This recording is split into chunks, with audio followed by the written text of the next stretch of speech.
నాకు సవితమ్మ చెప్పింది మీరు ఉండండి ఈరోజు జ్వరం వచ్చింది కదా ఇంట్లో ఉండండి అన్నది. నేనన్నా కాదక్క వస్తా అని చెప్పిన. నా స్వార్థం కూడా కొద్దిగా ఉన్నది వికారాబాద్ రావడంలో. పెద్దలు కేసీఆర్ గారు ఎప్పుడు చెప్తుంటారు, వికారాబాద్ కా హవా లాఖో మరీజోं का దవా. మరి ఇక్కడికి వస్తే ఈ గాలి పీల్చుకుంటే నా జ్వరం కూడా దెబ్బకు మాయమవుతుంది. అట్లే డాక్టర్ సాబ్ కూడా ఉన్నాడు. అందుకే మరి ఇక్కడి గాలి పవిత్రం, ఇక్కడి నేల పవిత్రం, ఇక్కడి నీరు పవిత్రం. అందుకే ఈ గడ్డ మీద కాలు పెడితే ఉన్న రోగాలని నయమైతాయి అని చెప్పి అనుకునే ఇక్కడికి వచ్చిన. మరి మీ అందరికీ తెలుసు ఇది ముచ్చుకుందా నది జన్మస్థలం, అంటే మూసీ నది పుట్టిన ప్రదేశం మన వికారాబాద్. అనంత పద్మనాభ స్వామి కొలువైన అద్భుతమైన ప్రాంతం, రామలింగేశ్వర స్వామి కొలువున్న ప్రాంతం వికారాబాద్. కొండలు, లోయలు, బ్రహ్మాండమైన సెలయేళ్ళు, అన్నిటి అలవాలం అద్భుతమైన పర్యాటక కేంద్రం. తెలంగాణకు ఒక రకంగా చెప్పాలంటే ఒక హిల్ స్టేషన్ దగ్గరలో హైదరాబాద్కి ఏమైనా ఉన్నదా అంటే మన వికారాబాదే. అందుకే మరి ఇక్కడ నీరు అమృతము, గాలి ఔషధము, ప్రకృతి అద్భుతం. గాలి పీల్చితే రోగాలే మాయమైతే అని చెప్పి మన పెద్దవాళ్ళు చెప్పేది. మరి ఈరోజు ఇక్కడ గాలి మంచిదే, నేల మంచిదే, కానీ ఇక్కడి నాయకులు ఎవరినైతే మనం ఎన్నుకున్నామో వాళ్ళు ఎట్లాంటి వాళ్ళు కూడా ఒక్కసారి మీరు ఆలోచించాలి. ఈ జిల్లా నుంచే స్పీకర్ గారు ఉన్నారు, ఇదే జిల్లా నుంచి ముఖ్యమంత్రి గారు కూడా ఈరోజు ప్రాతినిధ్యం వహిస్తున్నారు. నేను మిమ్మల్ని అందరినీ ఆలోచించమని కోరేది ఒకటే. 2023 నవంబర్ మాసంలో నేను ఇదే వికారాబాద్కి వచ్చిన. ఆనంద్ గారు ఆ రోజు పెద్ద మీటింగ్ పెడితే అందరినీ ఉద్దేశించి ఆ రోజు కూడా మిమ్మల్ని అభ్యర్థించిన.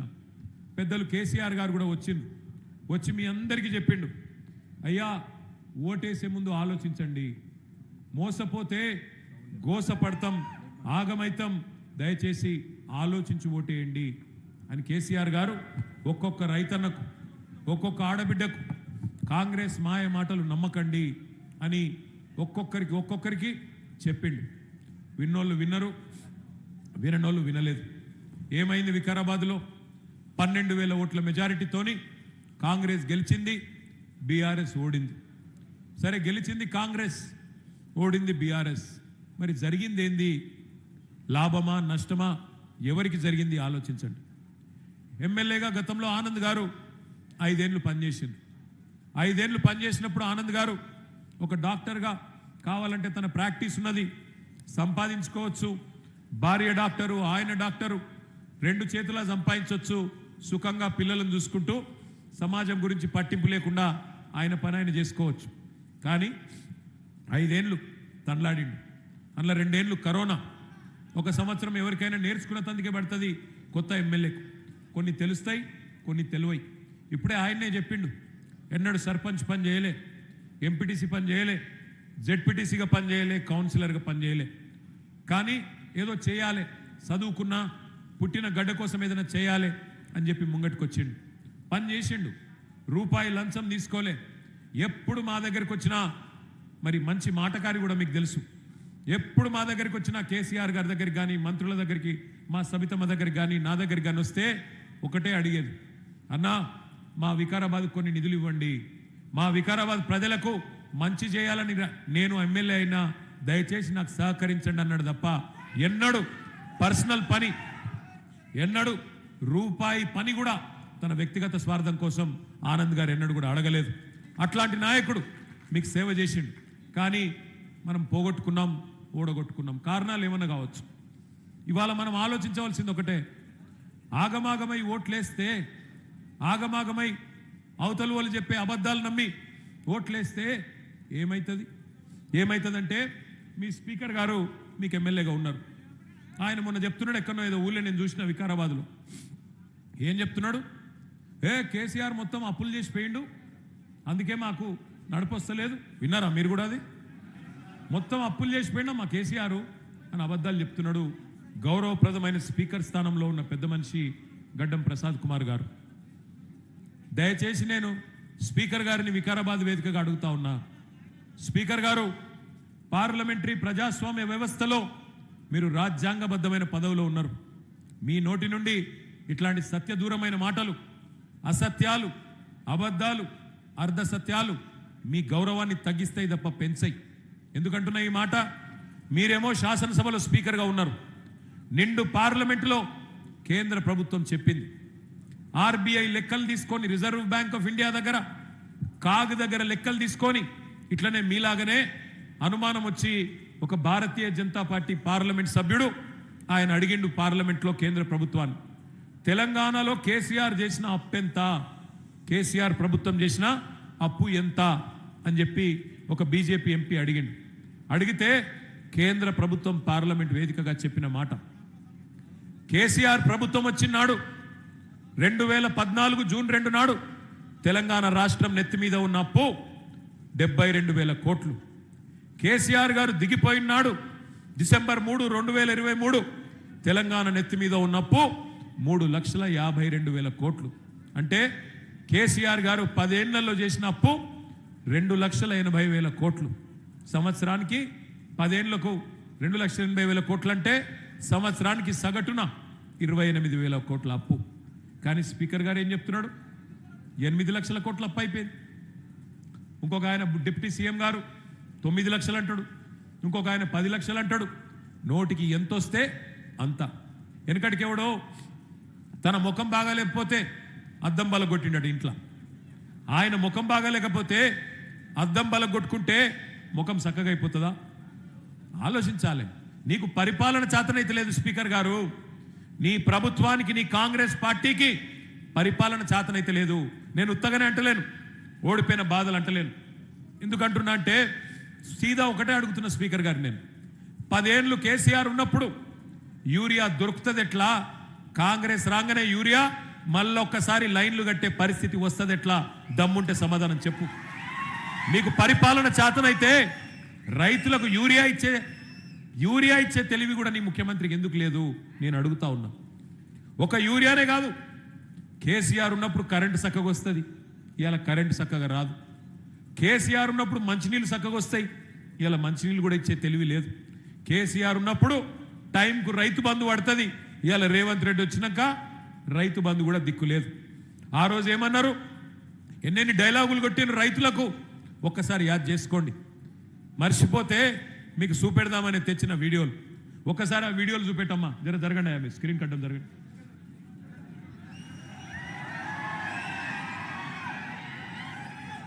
సౌండ్ వస్తలేదు. మళ్ళా పెట్టవా? సౌండ్ వస్తలేదు. వాళ్ళ ముఖాలేం చూస్తాం కానీ సౌండ్ పెట్టు.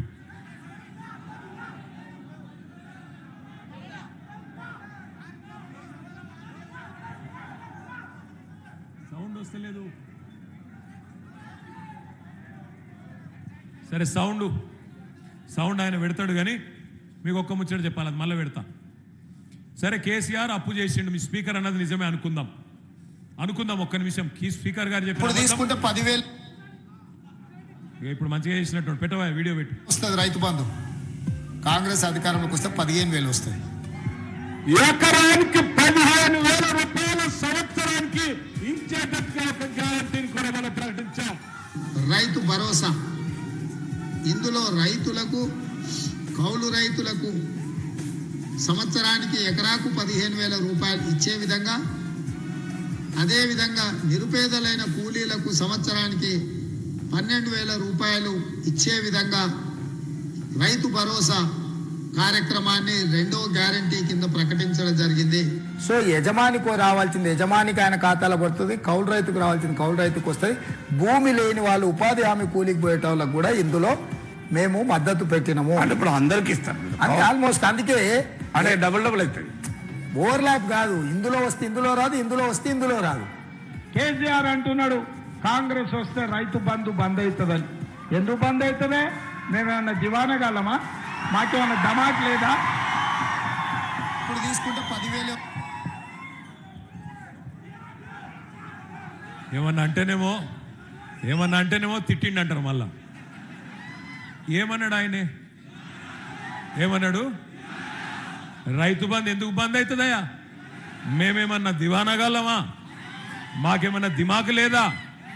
మరి నేను అడుగుతున్నా స్పీకర్ గారు, 3 సార్లు రైతు బందే కొట్టినోడు ఏమని పిలవాలి? రుణమాఫీ చేస్తా అని మోసం చేసిన ఏమని పిలవాలి? ఎంత పచ్చి అబద్ధపు మాటలు అంటే, నవంబర్లో తీసుకుంటే 5,000, డిసెంబర్లో తీసుకుంటే 7,500, నవంబర్లో తీసుకుంటే 2,000, డిసెంబర్లో తీసుకుంటే 4,000 పెన్షన్. కేసీఆర్ ముసలమ్మకో ముసలయ్యకో ఇద్దరిలో ఒకరిగా ఇస్తుండు పెన్షన్. నేను ఇద్దరికి ఇస్తా. కేసీఆర్ 2,000 ఇస్తే నేను 4,000 ఇస్తా. కౌలు రైతులకు కూడా రైతు బంధు ఇస్తా. పడ్డదా ఒక్క కౌలు రైతుకు? రైతు బంధు పడుతుందా అసలు? రైతు కూలీలకు 12,000 ఇస్తా. పడ్డదా? ఇగో ఇన్ని దగుల్బాజీ మాటలు, దొంగ మాటలు చెప్పి ఇవాళ అధికారంలోకి వచ్చింది ఒక్కటే కాదు, వచ్చి అధికారంలోకి వచ్చిందే కాదు, ఇవాళ మళ్ళొకసారి పచ్చి అబద్ధాలు. ఏమన్నంటే అప్పుల పాలైపోయింది. మేమేం చేస్తాం? మీ స్పీకర్ గారు కదా చెప్పినట్టు అప్పులైపోయినాయి.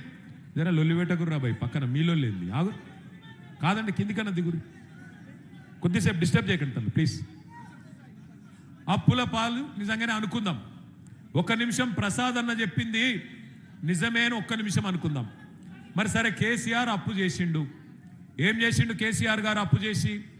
ఏం చేసిండు అంటే 200 రూపాయల పెన్షన్ను 2,000 రూపాయలు చేసి 46 లక్షల మంది గరీబోళ్ళకు ఆసరాయిండు కేసీఆర్. అవును, కేసీఆర్ అప్పు చేసిండు. ఏం చేసిండు? అప్పు చేసి 14 లక్షల మంది ఆడపిల్లలకు ఒక్కొక్కరికి 1,00,000 రూపాయలు మేనమామలాగా ఇచ్చి కళ్యాణ లక్ష్మి షాదీ ముబారక్ పేరు మీద 14 లక్షల మంది ఆడపిల్లలకు పెళ్లిళ్ళు చేసిండు. అవును, కేసీఆర్ అప్పు చేసిండు. ఏం చేసిండు? చేసి 15 లక్షల మంది ఆడబిడ్డలకి, మగ పిల్లగాడు పుడితే 12,000, ఆడపిల్ల పుడితే 13,000 రూపాయలు ఇచ్చి వాళ్లకు పెద్ద దిక్కై నిలబడ్డాడు. అవును, కేసీఆర్ అప్పు చేసిండు. 1,022 గురుకుల పాఠశాలలు పెట్టి ఒక్కొక్క పిల్ల మీద, ఒక్కొక్క పిల్లోడి మీద 1,20,000 రూపాయలు ఖర్చు పెట్టి దగ్గర 7 లక్షల మంది పిల్లలకు చదువు చెప్పించిండు కేసీఆర్. అవును, కేసీఆర్ అప్పు చేసిండు. ఏం చేసిండు? చేసి మీ వికారాబాదును, దశాబ్దాల మీ కలను జిల్లా చేసి ఎస్పీని, కలెక్టర్ను ఇక్కడ కూర్చోబెట్టిండు కేసీఆర్. అద్భుతమైన కలెక్టరేట్, అద్భుతమైన ఎస్పీ కార్యాలయం కట్టి దశాబ్దాల మీ కళ వికారాబాద్ జిల్లా కావాలన్న కళ నెరవేర్చిండు కేసీఆర్. అవును, కేసీఆర్ అప్పు చేసిండు. ఏం చేసిండు? చేసి రంగారెడ్డి ఉమ్మడి జిల్లాలోనే ఒక్క మెడికల్ కాలేజీ లేకుండే. అట్లాంటిది రంగారెడ్డి జిల్లాలో ఒక్క మెడికల్ కాలేజీ ప్రభుత్వ రంగంలో లేకపోతే, ఒక్క రంగారెడ్డి జిల్లాలో కాదు, రంగారెడ్డిలో, వికారాబాద్లో, మేడ్చల్లో, మొత్తం 33 జిల్లాల తెలంగాణలో 33 మెడికల్ కాలేజీలు, 33 నర్సింగ్ కాలేజీలు కట్టించి ఎస్సీ, ఎస్టీ, బీసీ, మైనారిటీ పిల్లలకు ఇవాళ డాక్టర్లు అయ్యే అవకాశాన్ని కల్పించిండు కేసీఆర్. అవును, కేసీఆర్ అప్పు చేసిండు. కరెంటు ఇయ్యక మీరు సతాయిస్తుంటే 1,00,000 కోట్లు ఖర్చు పెట్టి కొత్త సబ్ స్టేషన్లు, కొత్త లైన్లు, కొత్త ట్రాన్స్ఫారంలు అన్ని పెట్టి 24 గంటల కరెంటు రైతులకు ఇచ్చిన మొనగాడు కేసీఆర్. మీరు అంధకారంలో ఇడిచిపట్టిపోతే తెలంగాణని, ఆ తెలంగాణను చక్కగా చేసిండు కేసీఆర్. అవును, కేసీఆర్ అప్పు చేసిండు. 73,000 కోట్ల రూపాయలు 70 లక్షల మంది రైతుల ఖాతాల్లో 11 సార్లు వేసిన నాయకుడు భారతదేశ చరిత్రలో ఒకే ఒక్కడు కేసీఆర్. నేను అడుగుతున్నా స్పీకర్ గారిని, రేవంత్ రెడ్డి గారిని, మరి కేసీఆర్ అప్పు చేస్తే ఏం చేసిండు అంటే ఇంకో గంట చెప్తా నేను. గన్ని పథకాలు ఉన్నాయి మనం చేసినాయి. మరి మీరొచ్చి 2.5 ఏళ్ళ 100 రోజుల్లోనే 6 గ్యారంటీలు అంటివి, 100 రోజుల్లోనే అటున్న చంద్రుడిని తీసుకొచ్చి ఇటు పెడతా అంటివి. మరి ఏమా?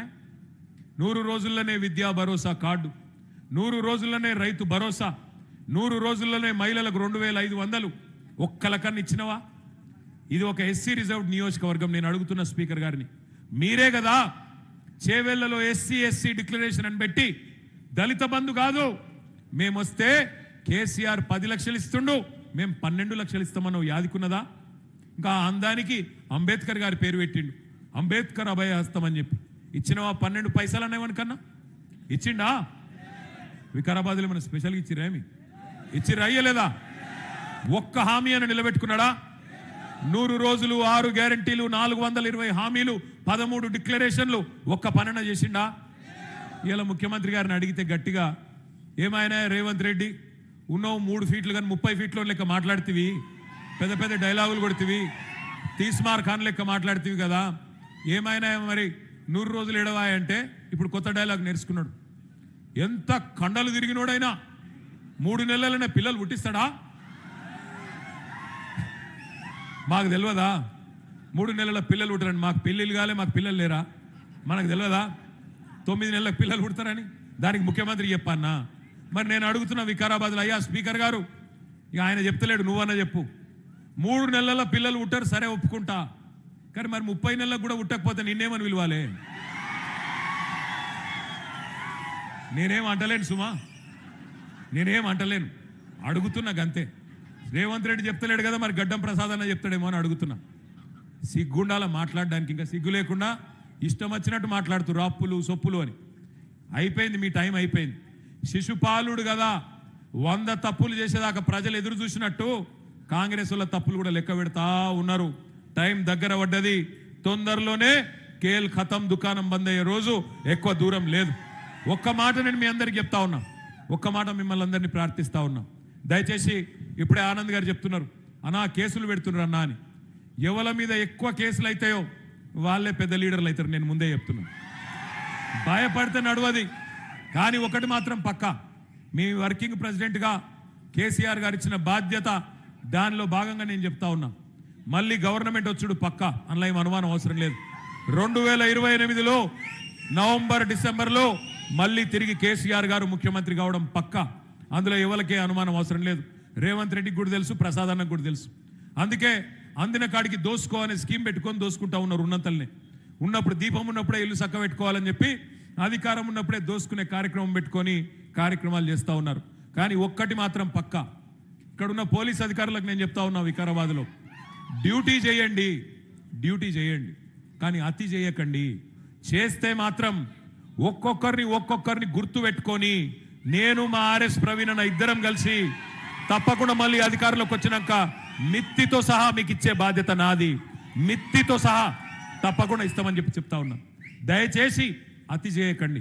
రేవంత్ రెడ్డి చెప్పిండు, ప్రసాద్ అన్న చెప్పిండు కాబట్టి నేనేదో చేస్తా, నడవది. స్పీకర్ పదవి, ముఖ్యమంత్రి పదవి ఊస్టింగ్ అయితే ఈ పక్కా ప్రజలు తలుసుకుంటే 2 పదవులు కూడా ఊసిపోతాయి, జాగ్రత్త అని చెప్తా ఉన్నా. ఇంకొక మాట కూడా నేను అడుగుతా ఉన్నా ఇక్కడికున్న మా సోదరులను, సోదరిమణులను. 10 ఏళ్ళు కేసీఆర్ ప్రభుత్వం ఉండే, 10 ఏళ్ళు మరి ఆనాడు మన నెత్తి మీద, మన మెడ మీద కత్తి పెట్టిండు నరేంద్ర మోడీ. మీ దగ్గర దామగుండంలో ఒక నేవీ రేడార్ స్టేషన్ కడతాం, మరి మాకు 2000 ఎకరాలు ఇవ్వాలి వెంటనే అంటే కూడా మనం ఇయ్యలే. ఎందుకు ఇయ్యలే? ఒకటి, వాళ్ళు చేసే పని మంచి పని కాదు. 12 లక్షల చెట్లు కొట్టేస్తున్నాడు, 12 లక్షలు. అది ఎక్కడ? మీ వికారాబాద్ అడవులలో. ఎక్కడనైతే చెట్లుంటేనే ఆ చెట్ల గాలితోనే, ఇక్కడ ఈ గాలి మంచిదని చెప్పి ఇక్కడికి మరి టీబీ విశ్వవిద్యాలయం కూడా, టీబీ వైద్యాలయం కూడా ఇక్కడ పెట్టినరో, అట్లాంటి వికారాబాద్లో 12 లక్షల చెట్లు కొట్టేస్తామంటే కేసీఆర్ గారు ఒప్పుకోలే. నేను ఇయ్యా అన్నాడు, ఇయ్యలే.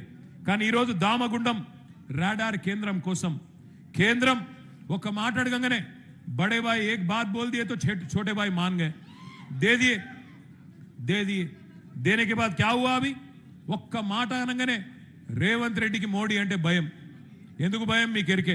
ఏమైనా గట్టిగా అంటే ఆయన తీసుకుపోయి లోపలేస్తాడు, బెయిల్ మీద ఉన్నాడు, బెయిల్ క్యాన్సిల్ అవుతుంది అని భయం ఆయనకు. ఆయన భయం ఆయనది. పుసుకున్న మొత్తం 2000 ఎకరాలు అప్పచెప్పిండు. అప్పచెప్పి 2900 ఎకరాలు, అలా లక్షల చెట్లు కొట్టేస్తున్నారు. ఇక్కడి పర్యావరణ ప్రేమికులు, ఇక్కడ ఉండే స్థానిక నాయకులు, మరి వాళ్ళంతా కూడా కొట్లాడుతూ ఉన్నారు, చెప్తా ఉన్నారు, అయ్యా ఇది మంచి పని కాదు, భవిష్యత్ తరాలకు నష్టమవుతుందంటే వినిపించుకుంటోడు లేడు. మూసీ ప్రక్షాళన చేస్తాడట, మూసీని బాగు చేస్తా అంటాడు. మూసీ పుట్టిన కాడ, మూసీ జన్మస్థలంలో 12 లక్షల చెట్లు కొట్టేస్తాడు ఎవడన్నా తెలివి ఉన్నోడు? భవిష్యత్ తరాల మీద ఆలోచన ఉన్నోడు చేసే పనైనా ఆలోచించండి. నది పుట్టిన కాడ మూసీని ఇక్కడ సంపేసి కిందికి పోయి సుందరీకరిస్తా అంటే అది కమిషన్ల కోసం మాత్రమే అన్న విషయం మనకు తెలియదా? ఆలోచించండి. ఇంకొక మాట కూడా నేను అంటా ఉన్నా, ఇందులో పాపం ఒక్క కాంగ్రెస్దే కాదు, బీజేపీది కూడా ఉన్నది. బీజేపీ కాంగ్రెస్ ఇద్దరు కలిసి ఇవాళ మూసీకి ఉరివేసే ప్రయత్నం, మీ వికారాబాద్ అడవులకు ఉరేసే ప్రయత్నం చేస్తూ ఉన్నారు. తప్పకుండా ఈ విషయం కూడా మీరు ఆలోచించాలని చెప్పి నేను కోరుతా ఉన్నా. ఒకటా రెండా, ఎన్ని పనులు చేసిండు కేసీఆర్ గారు మీ వికారాబాద్కి?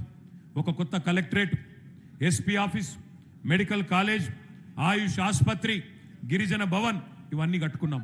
ఇప్పుడే ఆనందన చెప్పినట్టు 93 కోట్ల రూపాయలతో ఆనాడు 2023లోనే నన్నే పిలిచిండు, నేను సబితమ్మ వచ్చినాం, ఇక్కడ ఆరోగ్యకి కూడా శంకుస్థాపన చేసినాం.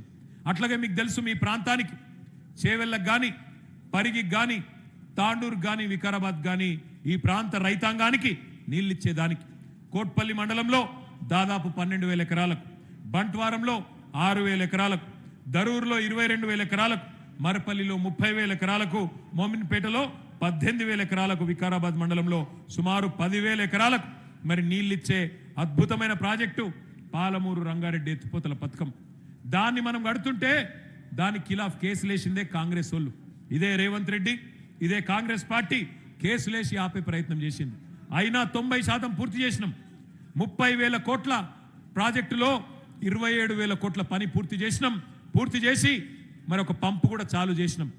రేవంత్ రెడ్డి గారి ప్రభుత్వం చేయాల్సిందల్లా ఒకటే, రిజర్వాయర్లు మనమే కట్టినాం. ఉద్దండాపూర్ రిజర్వాయర్ ఎక్కడి నుంచి అయితే మీకు నీళ్లు రావాలో ఆ రిజర్వాయర్ కూడా పూర్తయింది. నార్లాపూర్, వట్టెం, కరివెన, అట్లాగే ఉద్దండాపూర్ అన్ని రిజర్వాయర్లు పూర్తయినాయి. అక్కడ పంపులన్నీ చాలైతే ఉద్దండాపూర్కు నీళ్ళు వస్తే ఉద్దండాపూర్ నుంచి కాలువల ద్వారా రంగారెడ్డి జిల్లాకు నీళ్లు రావాలా. 2.5 సంవత్సరాలైంది. 90% పూర్తయిన ప్రాజెక్టును పండుకోబెట్టిండ్రు, పక్కన పెట్టేసిండ్రు. వాళ్ళ బాధల్లా ఒకటే, పాలమూరు రంగారెడ్డి జల్దీ పూర్తి చేస్తే కేసీఆర్ని యాద్ చేసుకుంటారు వికారాబాద్లో. అందుకే వాటిని పక్కకు పెట్టేసిండ్రు. ఇక స్పీకర్ గారి గురించి అయితే నేను చెప్పాల్సిన అవసరం లేదు. ఆయన ధృతరాష్ట్రుడు అయిపోయింది మీ స్పీకర్ గారు. దుర్యోధనుడు రేవంత్ రెడ్డి గారు చేసే దుర్మార్గాలు కనబడతలేవు. ఆయన పుత్ర ప్రేమలో కళ్ళని మూసుకుపోయినాయి. ఎమ్మెల్యేలు మన పార్టీ వాళ్ళు 10 మంది పార్టీలు మారిండ్రు. అందులో ఒక ఆయన అయితే పోయి మళ్ళీ కాంగ్రెస్ పార్టీ బీఫామ్ మీద పార్లమెంటు కూడా పోటీ చేసిండు. కానీ స్పీకర్ గారికి ఏం కనబడతలేవట. వాళ్ళు కాంగ్రెస్ కండువాలు వేసుకున్నది కనబడతలేదు, జై కాంగ్రెస్ అన్నది కనబడతలేదు, వాళ్ళు చేయి గుర్తుకు ప్రచారం చేసింది కనబడతలేదు, ఏది కనబడతలేదు అంటే స్పీకర్ గారికి. అట్లాగే మీ వికారాబాద్ రోడ్ల మీద ఉండే పొక్కలు కూడా కనబడతలేవు పాపం. గట్ల అయిపోయింది ఇలా ధృతరాష్ట్రుడికి పరిస్థితి అయిపోయింది స్పీకర్ గారు. ఒకటి మాత్రం పక్కా, ఇవాళ ఆనంద్ గారు గెలిచినా ఓడినా మీ అందరి మధ్యనే ఉన్నాడు, మీకోసమే నిలబడ్డాడు. అట్లాగే మరి వికారాబాద్లో చేసిన పనులు కూడా చాలా ఉన్నాయి. భూములు ఇక నాకంటే బాగా మీకు తెలుసు. భూములు ఎంత ధర ఉండే ఆనాడు రియల్ ఎస్టేటు, ఇవాళ ఎట్లా ఉన్నదో నాకంటే బాగా మీకే తెలుసు. మార్పు బాగుందా వికారాబాద్లో? రియల్ ఎస్టేట్ వాళ్ళు చెప్పాలి, బాగుందా మార్పు? రియల్ ఎస్టేట్ కిందికి అయిందా లేదా? అయిందా?